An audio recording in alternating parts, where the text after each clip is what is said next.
है financial year 2019-2020 यानी assessment year 2020-21 का अब लाइव हो चुका है, पोर्टल पे आ चुका है। आप अब ITR 1 जिसे सहज भी कहते हैं उसे फाइल कर सकते हैं। लेकिन ITR 1 को फाइल करने के लिए आपको क्या-क्या डॉक्यूमेंट्स की जरूरत होगी, इसकी तैयारी कैसे करनी है, ये मैं आपको बताऊं तो इसके लिए आपको ये वीडियो पूरी देखनी होगी। स्किप मत करना और कंटिन्यू देखना, पॉज करके मत देखना, उससे क्या होगा अंडरस्टैंडिंग क्लियर नहीं हो पाएगी आपकी। तो मैं स्टार्ट कर रहा हूँ, आप हमारे साथ समझ लीजिए और डॉक्यूमेंट्स रेडी कर लीजिए, प्रिपेयर कर लीजिए और फिर आप खुद से भी अपना ITR फाइल कर सकते हैं। मेरी अगली वीडियो में मैं आपको स्टेप बाय स्टेप बताऊंगा कैसे ITR 1 की स्पेशली मैं बात कर रहा हूँ आप फाइल कर सकते हो।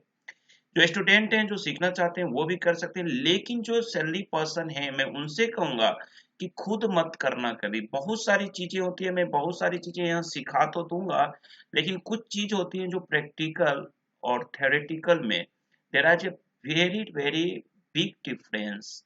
तो उस डिफरेंस को आप जो लॉ की बारीकियां होती हैं वहां पे आप नहीं समझ पाते हो। तो पर अगर आपका नॉर्मल है, आपका कोई भी मतलब टैक्स वगैरह रिफंड वगैरह TDS वगैरह नहीं है, जनरल आप भर रहे हो, टैक्सेबल इनकम नहीं है, तो आप खुद भी भर सकते हो, कोई इशू नहीं है।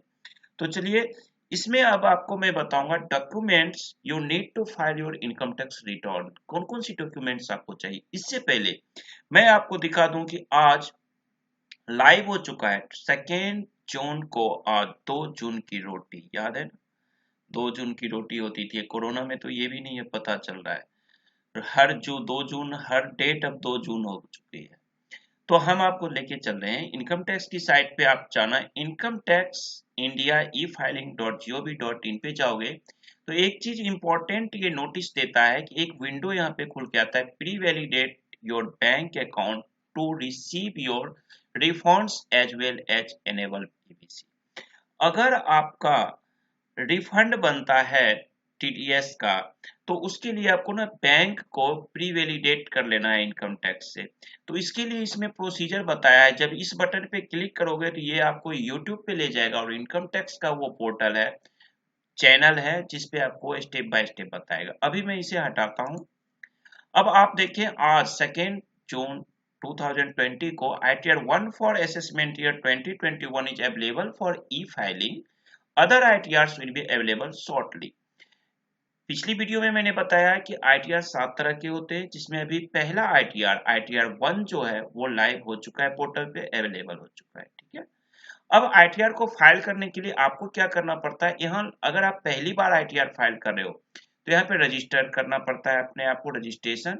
अगर पहले से हो तो यहाँ पे रजिस्टर्ड यूजर में लॉग इन करोगे। ठीक है, हम आपको ये दिखा देते हैं कैसे लॉगिन करना पड़ता है, किया जाता है। अब लॉगिन करने के लिए देखिए मैं अपना पेन नंबर पासवर्ड डाल रखा हूं। अब मैं कैपेचा डाल दूं अगर तो HTQKVJ, हमने कैपेचा अपना डाला और लॉगिन अगर हम करते हैं तो आप स्क्रीन पे देखिएगा कि इस तरह का विंडो खुल के आ जाएगा। अब अगर आप देखें तो ये लगभग अब 45 मिनट तक ऐसे ही इसका सेशन होता था इस पोर्टल का, 10 15 20 मिनट। अब 45 मिनट तक आपका ये पोर्टल खुला रहेगा, आप आराम से देख देख के बिना मिस्टेक किए अपना फाइल कर सकते हो रिटर्न। अब यहाँ पे देखिए एक आता है filing of income tax return. आपको इनकम टैक्स रिटर्न फाइल करने के लिए यहाँ पे क्लिक करना पड़ता है। अब पैन नंबर आ जाएगा, असेसमेंट ईयर आपको यहाँ सिलेक्ट करना है, पिक करना है तो 2021। ITR फॉर्म नंबर अगर हम अभी देखें तो अभी सिर्फ ITR 1 अवेलेबल हुआ है तो हम ITR 1 ले लेंगे। फाइलिंग टाइप दो तरह से फाइल होता है सबमिशन मोड में। फाइलिंग टाइप हमारा ये ओरिजिनल है या रिवाइज रिटर्न है, वो हमें देखना है। तो मैं पहली बार जब आप रिटर्न फाइल कर रहे हैं तो ओरिजिनल रिटर्न ही फाइल करेंगे, क्योंकि पहली बार में गलती नहीं होती है जो रिवाइज करना हो, या कोई ऑर्डर नहीं आपके अगेंस्ट आया, कोई नोटिस नहीं आया है तो आप ओरिजिनल फाइल करेंगे। अब जो सबमिशन मोड होता है वो दो तरह का होता है कि आप ऑनलाइन करना चाहते हैं प्रीपेड एंड सबमिट यहीं पे, या अपलोड XML, आप XML अपलोड करना चाहते हैं। XML क्या होता है वो मैं दिखा देता हूँ। अगली वीडियो में मैं बताऊंगा कि इसको फाइल करना कैसे करना है, पूरी वीडियो। अभी मैं सिर्फ इसका इंट्रोडक्शन दे रहा हूँ और डॉक्यूमेंट्स क्या क्या रिक्वायर्ड है आपको, वो चीजें हम अभी आपसे डिस्कस करेंगे। तो यहाँ पे XML के लिए आपको क्या करना है, यहाँ पे ई फाइलिंग पे अगर आप चाहते हो तो ई फाइलिंग पे आपको डाउनलोड करना पड़ेगा। मैं यहाँ से लॉग आउट हो जाता हूँ, बाहर से ही मैं दिखा देता हूँ आपको। आपको होम पे जाकर के या डाउनलोड्स में जाकर के फॉर्म्स को, जो XML का जो फॉर्म है, इसका एक्सेल सीट होता है उसमें एक, उसको आपको डाउनलोड करना है और उस ITR को आपको फाइल करना है। तो इसके लिए आपको चलना है ITR रिटर्न प्रिपरेशन सॉफ्टवेयर पे, और यहाँ पे आपके सामने ये देखिए आ चुका है। यहाँ पे इसको आपको डाउनलोड करना है। यहाँ पे जब देंगे माइक्रोसॉफ्ट एक्सेल में PR1, जब इसको आप रिटर्न का उस बटन पे क्लिक करेंगे तो आपको ऑटोमेटिक ये देखिए ITR1 डाउनलोड हो चुका है। अब जब ये डाउनलोड एक जिप फाइल आपके सामने ओपन होके आएगा, इस जिप को आप जब प्रॉपर सही तरीके से ये डाउनलोड हो जाए, देन ओपन आप इसको करिए और उसमें एक आपको फॉर्म दिखेगा एक्सेल सीट का, और उसे फाइल करना है। तो सबसे पहली बात तो हम चलते हैं आपको बताने के लिए कि आपको डॉक्यूमेंट्स क्या क्या चाहिए होता है उसके लिए। तब तक ये ओपन होता है आपका। चलिए ओपन हो ही चुका है तो मैं एक बार दिखा दूं। यहाँ पे जो ITR1 2020 का है, इस पे आपको क्लिक करना है। इसको जब आप क्लिक करेंगे तो ये देखिए ITR1 का ये फॉर्म एक्सेल सीट आ जाएगा, और इसी को आपको उस एक्सेल सीट को आपको फाइल करके देना है। ठीक है, तो ये ओपन होने के बाद उसको आपको फाइल करना है, और फाइल करके फिर जो मैं सबमिट का आपको दिखाया था अपना लॉगिन करने के बाद, जहां पे ऑनलाइन कर रहा था प्रिपेयर करने के लिए और सबमिट करने के लिए, और दूसरा कर रहा था XML अपलोड करने के लिए, तो वो चीज यहाँ पे था। अब आपके सामने एक्सेल खुल रहा है, इसमें मैं एक बार आपको दिखा दूं, उसके बाद मैं आपको बताऊंगा कि आपको return ITR income tax return file करने के लिए किस किस डॉक्यूमेंट्स की जरूरत होगी। तो चलिए मैं एक बार आपको लेके चलता हूं सबसे पहले डॉक्यूमेंट्स पे। तो documents you need to file your income tax return में अगर सबसे पहले बात करें चर्चा, तो आपके पास वैलिड पैन नंबर होना चाहिए। ITR बिना पैन के आप नहीं फाइल कर सकते हो, ये याद रखना आप। ठीक है ना, क्लियर पॉइंट रखना। ITR फाइल करने के लिए आपके पास पैन कार्ड होना, दिस इज मैंडेटरी डॉक्यूमेंट। जैसे कि आपको गाड़ी चलाने के लिए DL की जरूरत होती है ना, ड्राइव करने के लिए, उसी तरह पैन नंबर इंपॉर्टेंट है। नेक्स्ट होता है आधार कार्ड। गवर्नमेंट ने आधार कार्ड को भी मैंडेटरी कर दिया। और यहाँ पे एक चीज मैं और आपको बताऊं, 30 जून तक आप अपना पैन कार्ड और आधार कार्ड का लिंकिंग कर लेना, अदरवाइज आपका पैन वैलिड नहीं रहेगा, अनवैलिड हो जाएगा। इसके लिए एक वीडियो मैं ऑलरेडी बना चुका हूं, और मैं लिंक में भी आपको दे दूंगा ऊपर आई बटन पे, जिसे आप फॉलो कर लेना। नेक्स्ट इंपॉर्टेंट चीज, मोस्ट इंपॉर्टेंट चीज है form 16। If you are salaried person, this is one of the most important documents, most very most important documents. Form 16 is TDS certificate which is issued by your employer to provide details of the salary paid to you and TDS deducted by you. Because कि अगर आप form 16 अगर आपके पास नहीं होता है, if you have no form 16, यानी कि डिटेल नहीं होता है कि कितनी सैलरी है, कितना TDS इस पे कटा, कितना आपने इन्वेस्टमेंट किया, कितना आपने एक्सपेंस किया सेक्शन वाइज, तो वो सारी की सारी डिटेल जो आप अपने एम्प्लॉयर को देते हो, that will be provide you a summary, a statement that called form 16. Next point अगर हम बात करें तो दैट इज फॉर्म 26AS।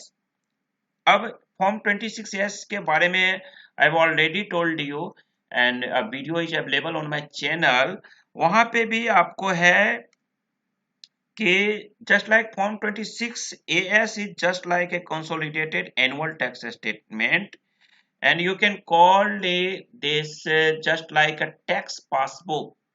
जैसे बैंक पासबुक में all transactions are mentioned, what's your deposit, what's your draw, cash, check, all transactions are mentioned in financial transactions, fund transaction, cash transaction. तो just like in form 26 AS आपको how much TDS deposited, yeah, how much tax deposited by you, how much TDS deducted by your employer and submitted at your PAN number, all are mentioned here. Secondly, अगर और भी किसी तरह का transaction on your pen होता है तो that will be mentioned here and you can find easily. And most important thing कि form 16 and form 26 AS should be reconciled somewhere. अगर आपके पास form 16 नहीं मिलता है तो आप form 26 AS से आप पता कर सकते हो आपका TDS कितना कटा है. In that case you can ask form 16 to your employer or any other body who deducted your TDS and deposited on your PAN. Sometimes क्या होता है कि आपका किसी बंदे ने टीडीएस काटा और बाय डिफॉल्ट रॉन्ग पेन पे आपको जमा कर दिया, डिपॉजिट कर दिया, आपका पेन नंबर नहीं था या आपका टीडीएस काट के दूसरे के पेन पे जमा कर दिया तो that will be show in 26S and you can complain to your employer and after that employer will be edit amendment in return और रीसबमिट करेगा रिटर्न को और फिर आपको सही डेटा फॉर्म 16 इशू कर देगा, आपको सही करके 26S पे पोर्टल पे दिख जाएगा तो आप उसे क्लेम कर सकते हो and you can get benefit. तो फॉर्म 26S के बारे में बताया और ये आपके पास होना जरूरी है. मोस्ट इंपॉर्टेंट चीज यहाँ पे एक और मैं बताऊंगा आपको कि फॉर्म 16 जो है इस बार आपको आफ्टर जून 30 जून के बाद मिलने वाला है क्योंकि 30 जून तक तो एम्प्लॉयर को या आपका कॉन्ट्रैक्ट का है या प्रोफेशनल का है तो 30 जून 2020 तक तो टीडीएस का रिटर्न नहीं जाएगा. तो टीडीएस रिटर्न जब तक नहीं जाता है तब तक आपको फॉर्म 16 नहीं मिल सकता है. ठीक है, क्लियर पॉइंट. अब 26 एएस के बाद जो मोस्ट इंपॉर्टेंट थिंग और एक और चीज है वो थिंग वह है सैलरी स्लिप. अब आपका क्वेश्चन होता है why need salary slip. Salary slip का मतलब सिर्फ जैसे जब मैं रिटर्न भरने बैठता हूं तो कई लोग हमें कहते हैं कि मेरी सैलरी 50,000 रुपए का पर मंथ है.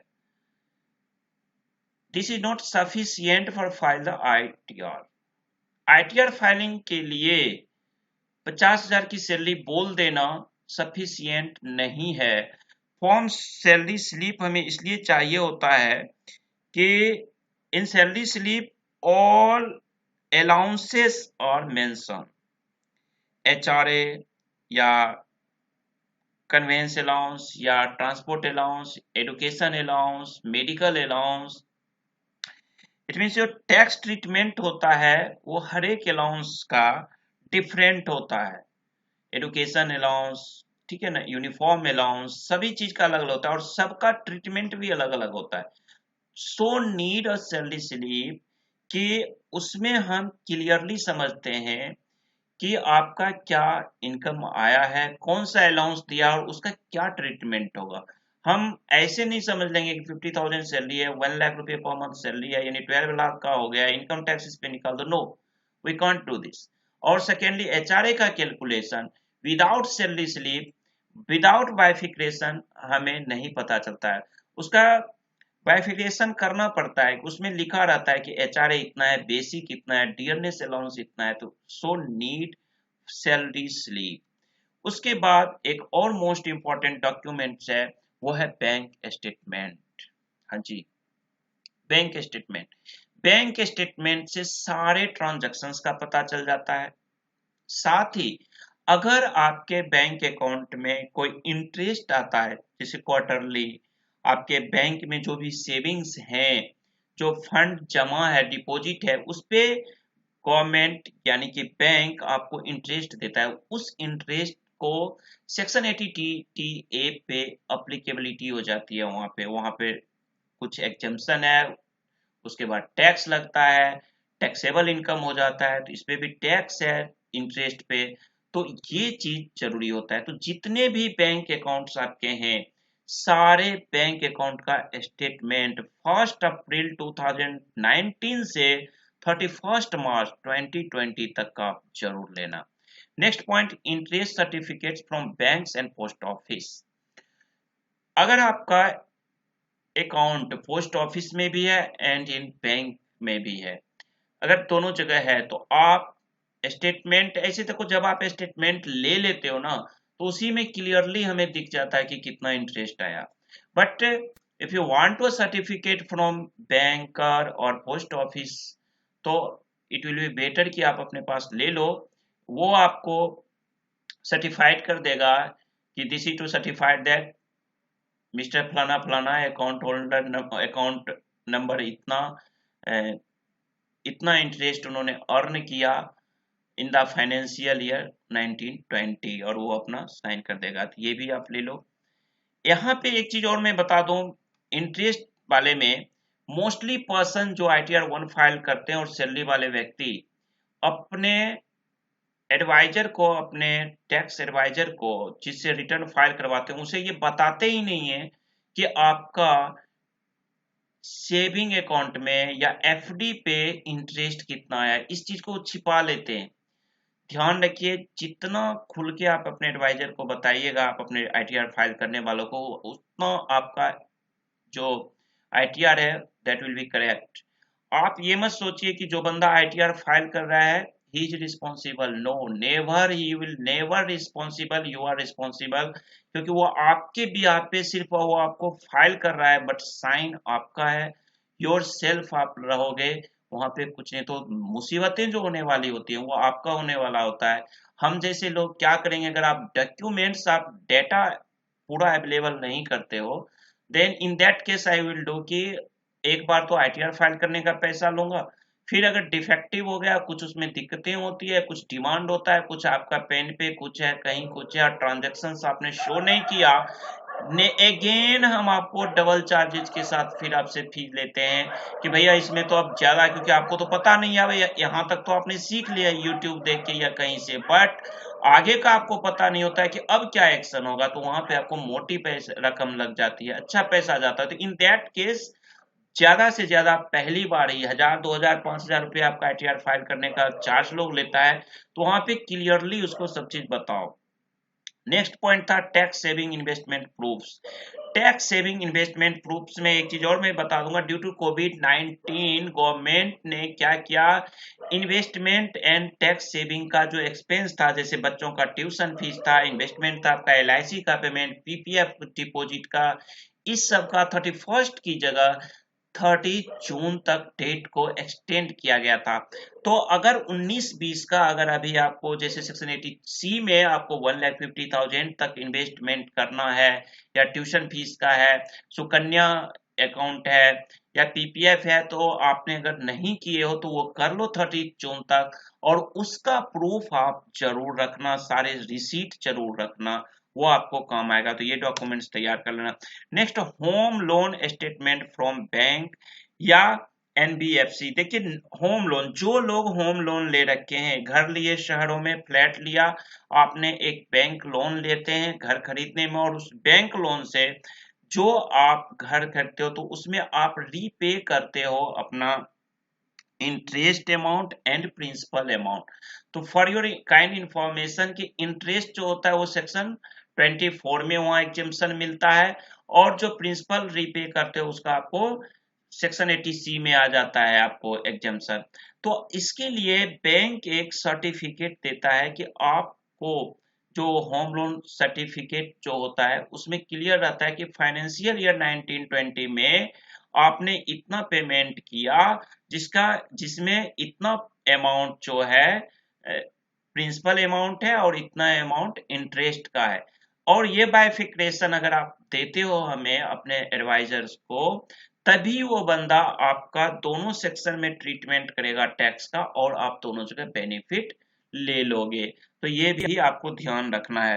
दूसरी बात, हम एक बार देखें कि क्या फॉर्म खुल गया कि नहीं। ये देखिए, जो ITR 1 आएगा आपका एक्सेल वाला जो हम दिखाए थे, वो इस तरह से आपके सामने आएगा, इस क्लोज कर दीजिएगा। और जब आप इसको एनेबल एडिटिंग करिएगा तो बहुत सारे यहाँ पे आपको एक विंडो, पॉपअप विंडो खुल के आएगा और वहां पे आपको बताएगा कि आपको क्या क्या करना है इसमें, ठीक है ना, तो वो आपको ध्यान रखना है। तो इस तरह का जो ये विंडो आएगा, इसी पे आपको सारा डिटेल यहाँ पे भरना है। ये ITR1 सहज है। ये एक्सेल सीट जब आप फिल कर दोगे उनको, तब जा करके आपका सारा XML जनरेट करके, यहाँ पे देखिए वैलिडेट, नेक्स्ट नेक्स्ट, हर पेज पे आगे चलते जाएंगे। उसके बाद XML जनरेट कर दिया जाता है। जब ये फिल करोगे तब होगा, अदरवाइज ये नहीं होगा, ये ध्यान रखना। तो ये चीज मैं आपको बताऊंगा कि कैसे करना है। और जब आपको नेक्स्ट वीडियो में, जिसमें मैं डिटेल बताऊंगा, हालांकि ITR1 के लिए प्रीपेड ऑनलाइन ही करना। अब देखिए यूटिलिटी का ये सारे आपको डायरेक्शंस आते जाएंगे, कैसे कैसे क्या करना है, ये सारी चीज आपको आएंगे, कहाँ फिल करना है, कहाँ नहीं करना है, नेक्स्ट पेज पे जाना है, वैलिडेट करना है, जनरेट XML करना है, ये सारी चीज करके XML अपलोड होता है।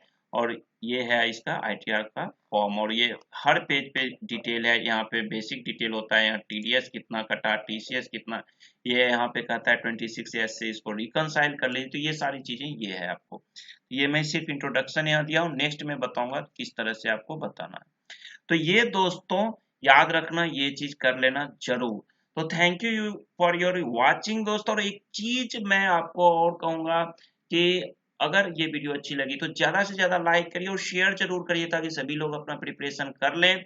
अभी आपके पास 30 जून तक टाइम है। और इसमें भी इम्पोर्टेंट है, जिन लोगों का टैक्सेबल इनकम नहीं है और वो ITR फाइल करते हैं, तो वो 30 जून से पहले कर सकते हैं, क्योंकि ITR जब अवेलेबल है तो वाई विल यू वेट, आपको वेट करने की जरूरत नहीं है। जिनका फॉर्म 16 लेने का है, जैसे सैलरी पर्सन है तो उनको चाहिए फॉर्म 16, तभी वो ITR फाइल करेंगे। तो अगली वीडियो जो मैं बनाऊंगा वो कैसे ITR1 फाइल करना है। मेरे साथ आप ITR1 फाइल करिएगा, जल्दी करिएगा, फटाफट करिएगा और सीख भी जाइएगा। Thank you, bye bye.